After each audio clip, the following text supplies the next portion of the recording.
are in the second day event WYN Womenium Summit. So I will play the introduction video of Carolyn Brooks. So as she unfortunately she is not available.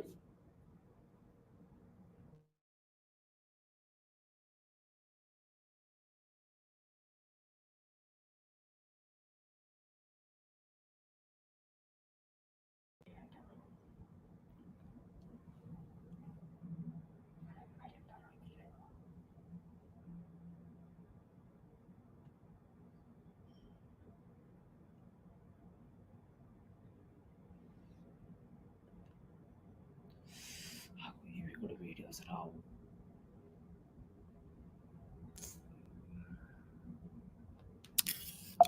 Share చేసేసిన screen.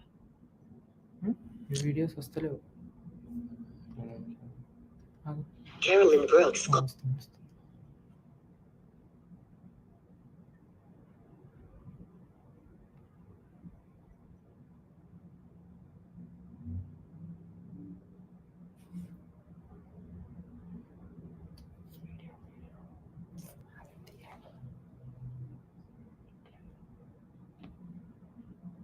Is a #1 best-selling international author, organizational proponent, and CEO and founder of M. Carolyn Brooks Collins, LLC, a multidimensional coaching and consulting specialty fashioned to develop and educate professionals on how to eliminate personal and financial profligacy, to experience persistent victory in their own lives.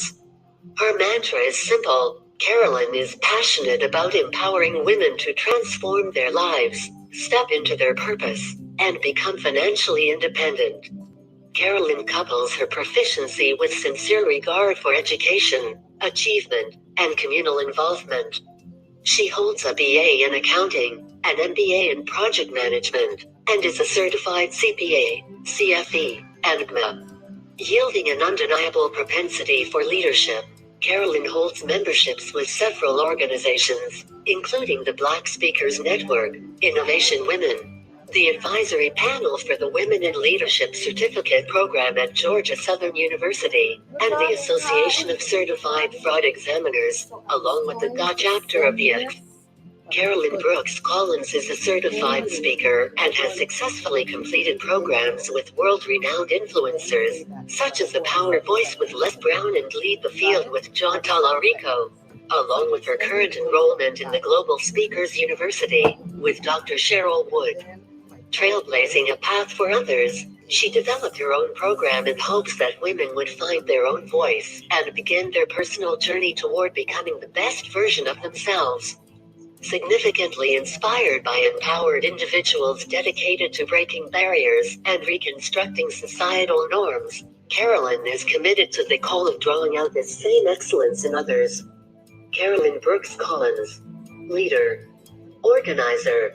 Innovator. Connect with her on and Facebook at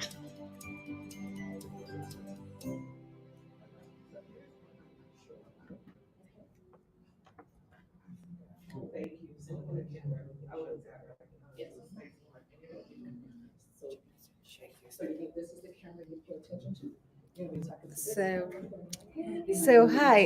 So Varlakshmi will share the pre-recorded session of Carolyn Brooks Collins. Thank you. Actually, you can speak straight on.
Good morning, good afternoon, good evening.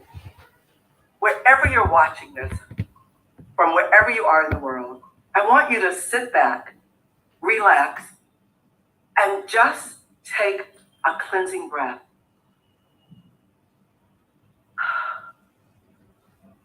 Boom! Your life just ended. Where are you? What were you doing? More importantly, what were you planning to do but hadn't started? What dreams were you dreaming? Is this how you wanted your life to end? But there's been a mistake. You survived. So now is the first day of the rest of your life. Are you living the life you love? And if not, what changes will you now make? What life are you choosing to live now? I want you to write this down. In fact, put it in the chat. You can just yell it out loud. Raise the bar. Yes, ladies and gentlemen, it is time to raise the bar, to find our purpose, and in turn, increase or elevate our value, perhaps to others, but more importantly, to ourselves. It is time for us to raise the expectations we have for our life. We need to demand more of ourselves. So often we undervalue what we bring to the table in all avenues of our lives. However, each of us has a talent that is unique and enables us to excel and have an impact on the world. Sometimes, though, it takes a while to determine what that is. But when we raise the bar, we set a higher standard for ourselves. We set higher goals. And I contend that we find this or do this by finding our purpose in life. And knowing that purpose will put us on a different course. Madame Marie Curie said it best. Life is not easy for any of us. But what of that? We must have perseverance and above all confidence in ourselves. We must believe that we are gifted for something and that this thing, at whatever cost, must be attained. So what is that thing for you? We have the power to choose and select the direction of our lives, regardless of where we are now, regardless of what's befallen us, regardless of our education and our experiences. We can all choose the life we live. I know that may sound foreign to some people because it was foreign to me at one time. How do we choose our lives when there's so much chaos around us, so much responsibility? There's work and school and family, cultural traditions that dictate our lives. How can we possibly choose something different? Especially when sometimes that life is chosen for us. For those of you who don't know me, I am a mother of 3 adult children, widowed, now 16 years, was a CPA for over 45 years, recently retired, yay me, a speaker and a life coach, specializing in helping women, particularly those over 50, make the choices and experience the freedom in living life on their own terms. I want women to live their best lives, however they define it. Not how I define it, but how you define it. As I said earlier, I totally understand. My life wasn't always like this. And though I told my children they could be anything they wanted to be, that they needed to dream big, that nothing could stop them, I didn't believe it for me. No one told me that. My parents were supportive. They celebrated my wins, but they were cautious due to their life experiences. So in some ways, their message was, Don't dream too big. Do the right thing. Oh, stay in that safe job. I internalized this, even from a little girl, as meaning always do the right thing. Do what is expected of you. Ooh, don't rock the boat. Don't embarrass the family. And be a good girl, whatever that meant. In some cases, it meant stay quiet. Don't talk. Don't ask so many questions. Though they just often just swirled around my head. Does any of this sound familiar? I mean, raise your hand or write it in the chat. Just write me. Say me. I thought so. I knew I couldn't be the only one. So, with that background, I lived my life quietly. However, I was always in survival mode. I mean, like so many other women, I spent most of my life raising my family and working in that safe, stable career that would provide financial security for them. As in many families and households, my husband's career came first. So we moved and traveled based on his career demands. It didn't occur to me that I could live a life of my choosing, where I excelled at everything, where I could dream big dreams and step out on faith, perhaps even in a different field. You know, experiences shape our lives. And my mind goes back to 2006. My husband passed away after an 18-month-long battle with lung cancer. I mean, it was a painful experience. I was widowed in 2006 at the age of 52, at a time when many people start to think about retirement. But my focus was on how to maintain my household, especially with almost 50% of our income gone, with one child starting college, one in college, and the oldest one just getting started in his career. I'll be honest, I never anticipated this. And at times I felt angry that I was even in that position.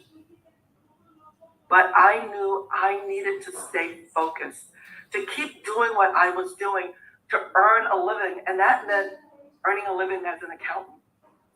I took another job to reduce the sort of the level of travel I was doing, only to have that job end 3 years later, just 3 years later, when the department was downsized. I took whatever job I could to keep afloat. I believed in myself. I knew that I would land on my feet. But it was still not in control of my life. Not believing that I could choose. Not believing that I had value to offer or to elevate. I was still in survival mode. My focus was to survive, not thrive. In fact, thriving wasn't even part of my vocabulary. But what did I do? I started studying, reading, changed my paradigms, all those limiting beliefs. I started thinking about possibilities. As I was reading, I read about Earl Nightingale and when he said, we become who we think we are. And I often add now, however great or small. I changed my mindset. I increased my belief in me. So 2020, just 2 years ago, was my coming out year. I started focusing on me and my dreams, and I stepped out of my comfort zone. I invested in myself, took some training, coaching, more development. And this year, after 45 years of working my 9 to 5, I knew I wanted to transition to helping women come into their own, to help them find their purpose and become financially free. I started thinking about what it would mean to thrive, and I started to dream. According to Wealth Research Group, 98%, 98% of people died without fulfilling their dreams. I thought that was amazing. And my mentor, Les Brown, says people die in their 40s, 50s, 60s, or even 70s, but they don't get buried until their late 70s, 80s, or 90s. Wow. That's all I could say was, wow. You know, this reminds me of my mother-in-law. She was an amazing woman, an educator, and she left a wonderful legacy teaching. She worked hard to become a teacher, did so at the age of 70, and worked at the age of 44, and she worked until she was 70. But she wanted to travel. She talked about all the places she would visit. She made her list and she talked about it constantly. She read about those places. She researched them. She kept saying, one day I'm going to Greece. Someday I'm going to South Africa. However, when she finally retired at the age of 70, she discovered that her husband of over 50 years had developed Alzheimer's. And for the next few years, she took care of him. I mean, she did so at the best of her ability. But after he passed, she went back to work, teaching at a daycare, because that's what she knew. I mean, she took pride in it, and she did an excellent job. But she still held on to this dream of traveling. Unfortunately, she too soon developed Alzheimer's. And to watch her decline was painful, because here was this amazing woman with a passion for life and a big dream to travel the world.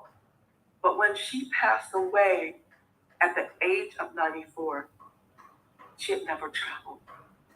She had never traveled to another country. But she had never even stepped foot on a plane. So I'm here to tell you, someday is not on the calendar. How many of you have dreams that you haven't fulfilled? Places that you want to visit, businesses that you want to start, passions that you want to explore. But what's keeping us from living our best lives? For me, I live that traffic life, I call it. I lived on caution.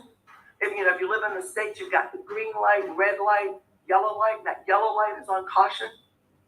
I just lived in fear, perhaps of making the wrong move, thinking I wasn't ready or that I would fail.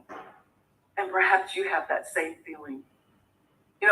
Sometimes we reconcile the thought that we're living an okay life, even though we know it's not our best life. And I say it's because we have clutter in our minds. And it's that negativity, thinking about all the things that keep us back versus all the things that will lead us to success. Sometimes we are weighed down by the baggage in our lives. I call it that too much junk in the trunk of our minds. But I want to talk about 4 truths about baggage. We all have baggage. That's number 1. We all have stuff, issues in our lives that need to be addressed. And what is this excess baggage in our lives? It's past experiences, decisions, long-held beliefs, and ideas that just become weights in your life. Some of those long-held beliefs are also called limiting beliefs, and they've been with us since childhood. Something someone said, and we believed it, and it has weighed us down ever since. Just the thought about what women can do, should do. I recall as a child, I was climbing a tree at a church event. I chased my friend, who was a little boy, up a tree. I was probably 7. And he had tagged me, and he thought he could get away, and he climbed the tree. But oh no, I climbed up after him, much to my mother's dismay. And I heard all afternoon how girls don't climb trees, how girls don't behave that way. And that's something that stayed with me for a long time. But number two, baggage clutters our life. You know, when you think about clutter, clutter is caused by a failure to return things where they belong. And that baggage and that clutter in our mind happens when we pick up things that were never intended for us to carry.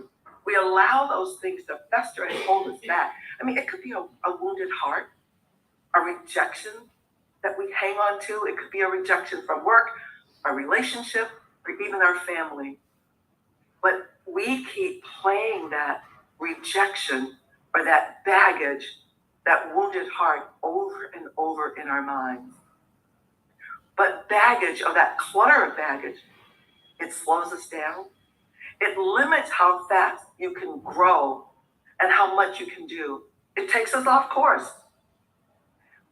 Maybe you are intended to do one thing, but somehow your life gets off schedule and you start doing something else. And it causes you to crash because eventually it will cause your life to be unsustainable. When we allow things to build up in our lives without addressing them, we can crash. So that gets to point number three. Baggage can't be ignored. So there are two lies about baggage. We think because it's going on inside of us that no one can see it, and because no one knows what we're carrying, how much baggage we have, we think we don't need to change it. And we also think because I'm functioning, then I must be okay. But if you don't deal with the baggage in your life, your baggage will deal with you. It will poison you from the inside out. So baggage has to be addressed. We can make room in our lives by letting go of the baggage and embracing the freedom it's intended for us. We need to live fearlessly and just let go of the past. Let go of this baggage. So in conclusion, I want to share with you 4 steps that will help you raise the bar in your life, elevate your value, and live life on your own terms, where you live from a life, that life from within, where you ignore everything external to you, where you are in control and living your best life. I want you to remember this. We are only limited by our ability to imagine a better life. So, hope you have your pen and paper ready. Write this down. Step 1, give yourself permission. Give yourself permission to dream again, to put yourself first, to practice self-care and self-love. To do what you love. I mean, you've given to everyone else, and now is your time. Life doesn't stop at 40, 50, 60, or even 70. It is time to take control of your life. Take control of your finances, of your health, and of your career. We have limited ourselves based on what we think we can do. You know, I was reading recently about the story of Laura Ingalls Wilder. You probably have heard of her. You may have seen the TV shows Little House on the Prairie. But she did not start writing until the age of 65. And by the age of 75, she had written 9 books, all bestsellers, published in 15 different languages. So it is never too late to do what you were meant to do. Train your mind to focus on what you want to be, how you want to live your life. And I want you to hold that mental image. Know that everything is created twice. First in the mind, and then in reality. Robin Sharma wrote that. So you have to visualize success. If you can imagine something, you can achieve it. Step 2, assess where you are and start where you are. So you need to assess your skills, the results you dislike in your life right now, and the results you would like to have, and where you want to go. It's okay if you don't know how to get there. I believe firmly in the universal laws. The universe will unveil the plan. 700 years ago, the scholar and poet Jalaluddin Rumi penned the phrase, "What you are seeking is seeking you." And this phrase means listening to your intuition, pursuing your dreams, creating your ideal reality, knowing that the things that call to you are calling you for a reason.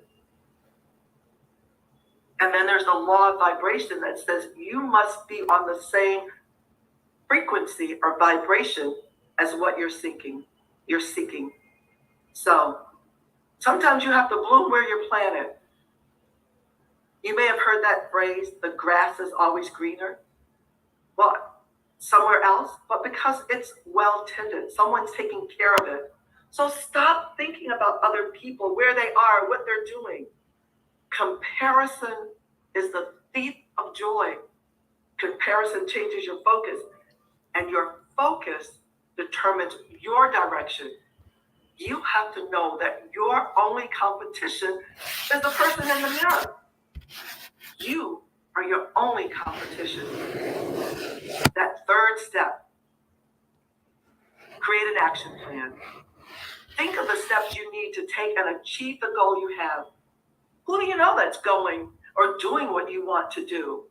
How do you prepare for this next phase of your life? What training do you need? So that fourth step is to take immediate action and perhaps find your new community.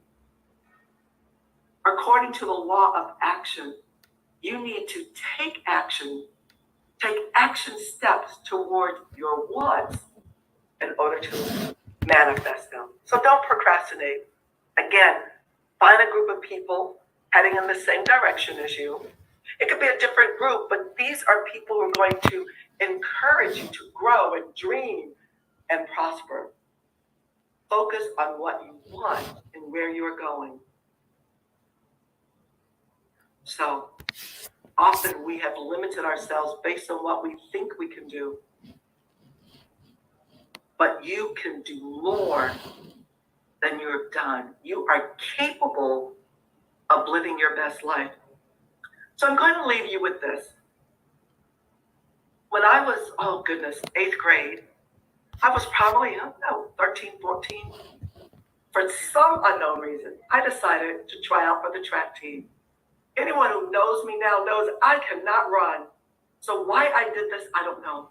But I was in a track meet, and I was running, and I'm running as fast as I could, but my legs got heavy. Oh my gosh, they got heavier and heavier and heavier. And all I could think was that I can't go on. I have to stop. And I was about to just stop right there. But I heard a voice alongside me that said, "Don't stop." And I looked over out of the corner of my eye, and it was my track coach. He was running in the grass alongside me and said, "Keep going. Don't stop. Keep running." And so I kept running. I was tired. I was exhausted. I was out of breath, and my legs were getting heavier and heavier. But because he was running along beside me, I kept going. And I made it across that finish line. Oh, my goodness. So my question to you today is to say, as you elevate your value and you raise the bar in your life, who are you encouraging? Who are you helping to cross the finish line? We need to lift as we climb. So elevate your value. Raise the bar in the expectations you have for yourself. And think about, what life are you choosing to live?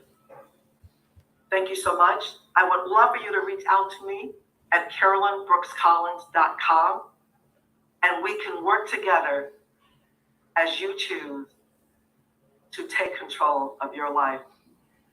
Thank you so much.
You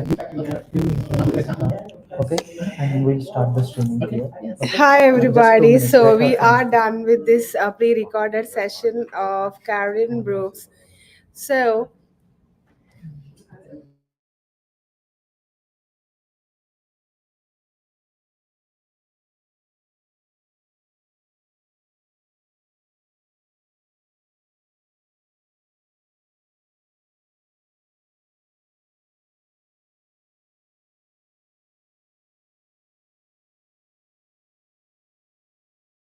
Okay, so, coffee break this one.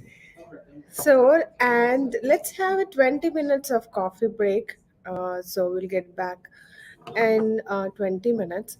So, we will start the physical session. So, the physical speakers are waiting for in the meeting room. So, we will start a physical session after 20 minutes of the break.